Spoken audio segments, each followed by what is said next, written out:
ভাদ্র মাসের লক্ষ্মী পুজোর ব্রত কথা, পেঁচাপেঁচির কথা।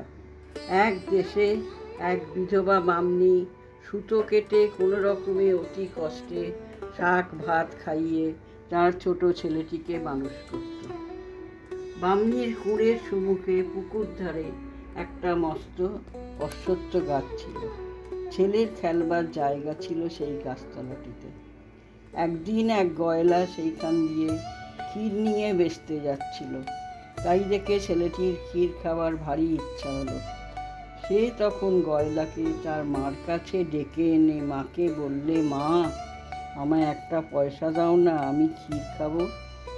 তার মা বললে, আমি গরিব মানুষ, পয়সা কোথায় পাবো বাবা? ছেলেটি তো কিছুতেই শুনলে না, বড্ড কান্নাকাটি করতে লাগলো। তাই দেখে তার মা অনেক খুঁজে পেতে সুতো কাটার ধামি থেকে 4 কড়া কড়ি বার করে দিল। ছেলেটি সেই 4 কড়া কড়ি নিয়ে আহ্লাদে নাচতে নাচতে গয়লাকে গিয়ে বলল, এই লও, দাম লও আর আমাকে ক্ষীর দাও। গয়লা তার মুখের দিকে চেয়ে বললে, 4 কড়া কড়িতে কি ক্ষীর পাওয়া যায়? ছেলেটি তো কিছুতেই শুনলে না। অনেক পীড়াপিড়ি করাতে 4 কড়া কড়ি নিয়ে ক্ষীর দিয়ে গয়লা চলে গেল। ছেলের তখন ভারী আমোদ হলো। ক্ষীরের ভার নিয়ে কুঁড়ের সামনে অশ্বত্থ গাছতলায় গিয়ে বসল। সেই গাছটিতে পেঁচাপেঁচি তাদের 2টি ছানা নিয়ে বাস করত। পেঁচাপেঁচি তখন চড়তে গেছে। ছানা দুটো কোটরের ভেতর খিদেতে খুব চেঁচাচ্ছিল। তাই শুনে ছেলেটির প্রাণে ভারী দুঃখ হলো। সে আস্তে আস্তে ছানা দুটিকে নামিয়ে এনে ক্ষীর খাওয়ালে। ক্ষীর খাইয়ে তাদের আবার কোটরে রেখে দিয়ে এলো। তারপর ভাঁড়ে যেটুকু ক্ষীর ছিল সেটুকু আপনি খেয়ে মার কাছে চলে গেল। সন্ধ্যাবেলায় পেঁচাপেঁচি কোটরে ফিরে এসে ছানাদের জিজ্ঞাসা করলে, হ্যাঁ রে, আজ যে বড় চুপচাপ আছিস, খিদে চেঁচাচ্ছিস না? মা বাপকে দেখে ছানাদের ভারী আমোদ হলো। তারা তখন বললে, আমাদের গাছের সম্মুখে ওই কুঁড়েতে যে বামুনের ছেলে আছে, সে আজ আমাদের খুব পেট ভরে ক্ষীর খাইয়েছে মা। বামুনের জিনিস খেয়ে চুপ করে থাকতে নেই। আর সত্যি ওরা ভারী গরিব, ওদের যদি কিছু উপকার করতে পারো তাহলে বড্ড ভালো হয়। তাই না শুনে পেঁচাপেঁচি বললে, আচ্ছা, তার জন্যে আর তোদের ভাবতে হবে না। ছেলেটি যখন যা খেতে পেত তাই ছানাদের খাওয়াতো। পেঁচাপেঁচি দেখলে যে বাস্তবিক বামুনের ছেলেটি তাদের বাচ্চাদের খুব যত্ন করে। এমনি করে কিছুদিন যায়। পেঁচাপেঁচি রোজ ভোর হলেই মা লক্ষ্মীর বাগানে চড়তে যায়। তাদের ইচ্ছে ছিল সুবিধা হলেই মা লক্ষ্মীকে গরিব বামুনের কথা জানাবে। ভাদ্র মাস আসতেই বামনী অতি কষ্টে জোগাড় করে শুক্লপক্ষ বৃহস্পতিবারে মা লক্ষ্মীর পুজো করলে। তারপর ছেলেকে প্রসাদ খেতে দিলে। সেদিন অনেক ফল ছিল। ছেলেটি সেই লক্ষ্মীর প্রসাদ ফলমূল নিয়ে পেঁচাপেঁচির ছানাদের খাওয়ালে। ছানা দুটো ফলমূল ক্ষীরের পিটুলি খেয়ে খুব খুশি হলো, পেট ভরে দমসম হলো। তখন তারা চুপ করে শুয়ে রইল। তাদের বাপ মা আসতেই ছানা দুটি অভিমান করে বললে, রোজ রোজ ওই গরিব বামুনের ছেলে আমাদের কত কি খাওয়াচ্ছে, আর তোমরা ওর কিছুই করলে না। যাও, আমরা তোমাদের সঙ্গে কথাও খাবো না, আর কিছুই খাবো না। তখন পেঁচাপেঁচি বললে, আচ্ছা, আর তোমাদের রাগ করতে হবে না।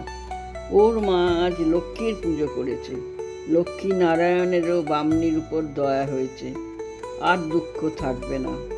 কাল সকালে ছেলেটি যখন এখানে আসবে তখন আমাদের ডেকে দিও।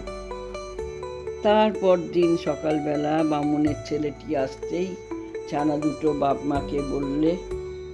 তখন পেঁচি বামুনের ছেলেটিকে কাছে ডেকে এনে বললে, দেখো বাছা, তোমাদের দুঃখ কষ্ট এতদিন পরে দূর হবে।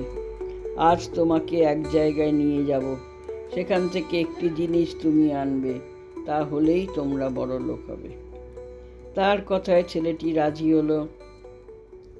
তখন পেঁচি বললে, দেখো, তুমি আমার পিঠে চোখ বুজে বসে আমার গলা ধরে থাকো। আমি তোমাকে যেখানে নামিয়ে দেবো সেইখানে চোখ খুলবে। সেখানে তোমাকে যদি কেউ টাকা কড়ি দিতে আসে কি নিতে বলে, তুমি তা নিও না, বলবে যে তিল ধূপড়ি চাই।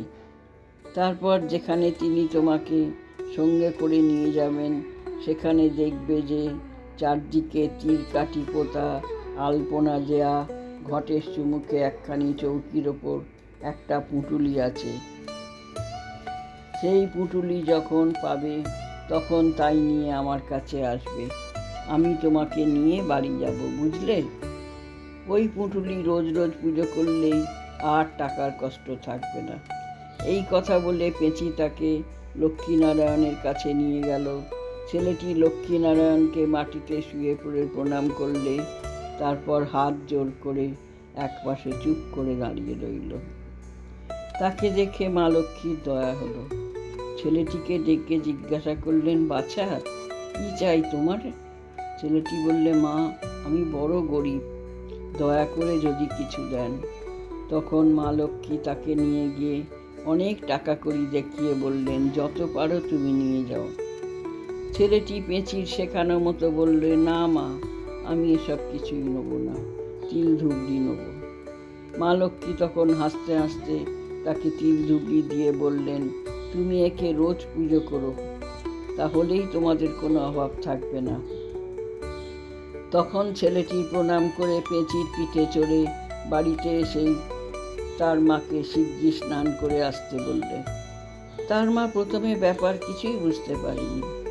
তারপর স্নান করে আসতেই কি করে এবং কোথায় তিল ধূপড়ি পেয়েছিল শুনলে।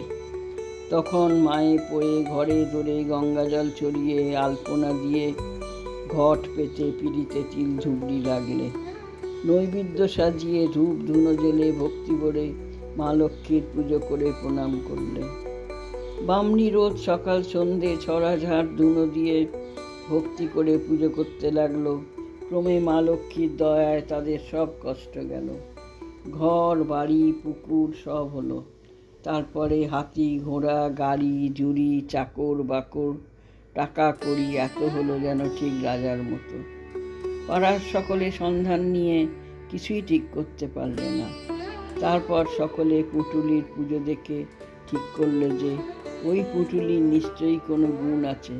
ক্রমে এই কথা রাজার কানে উঠল। তখন রাজা ভাবলেন, গরিব মানুষ যখন এত বড় হয়েছে তখন কোনোদিন হয়তো আমার রাজত্ব কেড়ে নিতে পারে। এই ভয়ে রাজা একদিন সৈন্য সামন্ত নিয়ে তাদের বাড়ি লুট করে তিল ধূপড়ি নিয়ে রাজ্যে ফিরে এলেন। লক্ষ্মীর ছলনায় তিল ধূপড়ি আবার লক্ষ্মীর ভাণ্ডারে চলে গেল। বামনির যে কষ্ট আবার সেই কষ্টই হলো। পেঁচের ছানাগুলো আবার একদিন তাদের মাকে বললে, মা, ওরা আবার দুঃখে পড়েছে। পেঁচা বললে, কি করব, ও যে রাখতে পারলে না। তখন ছানাদের কান্নাকাটিতে আবার সেই বামুনের ছেলেকে পিঠে করে লক্ষ্মীনারায়ণের কাছে নিয়ে গেল। ছেলেটি কাঁদতে কাঁদতে মা লক্ষ্মীকে প্রণাম করে সমস্ত কথা বললে। মা লক্ষ্মী বললেন, তা আমি আর কি করব বাছা, তুমি রাখতে পারলে না, তোমায় অগাধ টাকা করে দিচ্ছি, তাই নিয়ে যাও। ছেলেটি কাঁদতে কাঁদতে বললে, না মা, আমায় দয়া করে সেই তিল ধূপড়ি দিন, আর আমি হারাবো না, এবার খুব যত্ন করে রাখবো। নারায়ণ বললেন, লক্ষ্মী, আর একবার দাও, তারপর আর হারালেও দিও না। তখন নারায়ণের কথায় লক্ষ্মী তিল ধূপড়ি দিয়ে বললেন, এবার হারালে কিন্তু আর পাবে না। ছেলেটি লক্ষ্মীনারায়ণকে প্রণাম করে বাড়ি এলো। এসে মাকে সব বললে।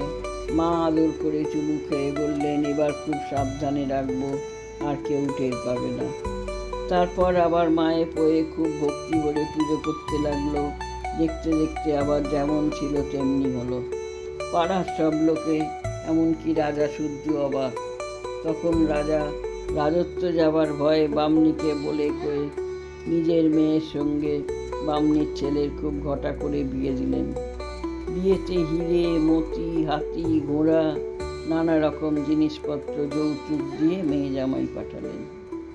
বামনি মনের আনন্দে ছেলে বউ বরণ করে ঘরে তুললেন। তারপর পাড়ার সমস্ত লোককে পেট ভরে খুব খাওয়ালেন। কিছুদিন পরে স্বর্গ থেকে বামনির জন্যে রথ এলো। বামনি যাওয়ার সময় বউকে বলে গেলেন, মা, ভাদ্র মাসে, কার্তিক মাসে, পৌষ মাসে আর চৈত্র মাসে মা লক্ষ্মীর পুজো করবে। আর এই তিল ধুবড়ির রোজ রোজ পুজো করবে। রোজ দুবেলা বাড়িতে ছড়া ঝাড় ধুনো গঙ্গা জল দেবে। বেলা পর্যন্ত কখনো ঘুমোবে না, চেঁচিয়ে কথা কইবে না। সন্ধেবেলা ঘরে সন্ধ্যা দেবে। আস্তে আস্তে চলবে, যেন পায়ের শব্দ না হয়। এই সবগুলো নিয়ম মতো করলে আর তোমাদের জীবনে কোনো দুঃখ কষ্ট থাকবে না। এই সব কথা বলে বামনি স্বর্গে চলে গেলেন। ছেলে খুব ঘটা করে শ্রাদ্ধ করলে, বউ শাশুড়ির কথা মতো সব করতে লাগলো। এমনি করে তারাও কিছুকাল সুখ ভোগ করলে। তারপর তাদের ছেলে মেয়ে নাতি পুতি বউ জামাই আত্মীয়দের রেখে মার মতো উপদেশ দিয়ে পৃথিবীতে মা লক্ষ্মীর পুজো প্রচার করতে বললে। তারপর স্বর্গ থেকে দুজনের জন্য দুখানা রথ এলো। তারা তাতে চড়ে স্বর্গে চলে গেল। সেই থেকে লক্ষ্মীর ব্রতকথা পৃথিবীতে প্রচার হলো। লক্ষ্মীর ব্রতকথা সম্পূর্ণ।